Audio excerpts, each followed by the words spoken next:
ढेंकानाल जिला ओडापड़ा ब्लॉक बांगुरसिंह पंचायतर सुशांत साहू बयस 46 पिता गणेश्वर साहू। सुशांत आसामर गुवाहाटी ठारे सैन्य बाहिनी कार्यरत थिले। गत 9 तारिख सकाळे से कार्यरत थिबा अवस्थारे तांको देह असुस्थ होई पड़िला। या परे तांकु डाक्तरखाना रे भर्ती करा जायथिला, किंतु परवर्ती समय चिकित्साधीन अवस्थारे तांकर देहांत होइतिला। तांको पार्थिव शरीर 11 तारिख सकाळे भुवनेश्वर विमानबंदर में पहुंचवा परे सैन्य बाहिनी पक्षर राष्ट्रीय मर्यादा प्रदान करा जायथिला। यहाँ पर पार्थिव शरीर ढेंकानाल ओडापड़ा कॉलेज छकठारे दिन 2:30 समय पहुंचीथिला।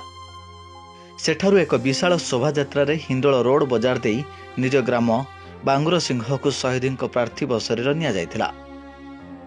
बाजा बाण भारत माता की जय, सुशांत साहू अमर रहे, शहीद जवान अमर रहे स्लोगान रे कंपी उठुला शोभायात्रा।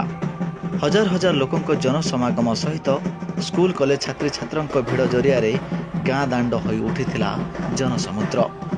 हिंदोल विधायिका सीमाराणी नायकों प्रतिनिधि भावे विधायिका भाई सनोज नायक, ओडापड़ा ब्लॉक अध्यक्षा सस्मिता महांती प्रमुख यह शोभायात्रा सामिल होते।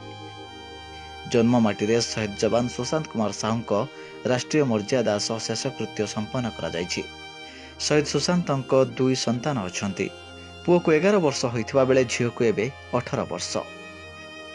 ओडापड़ारू रंजित नायकों रिपोर्ट, धरित्री लाइव।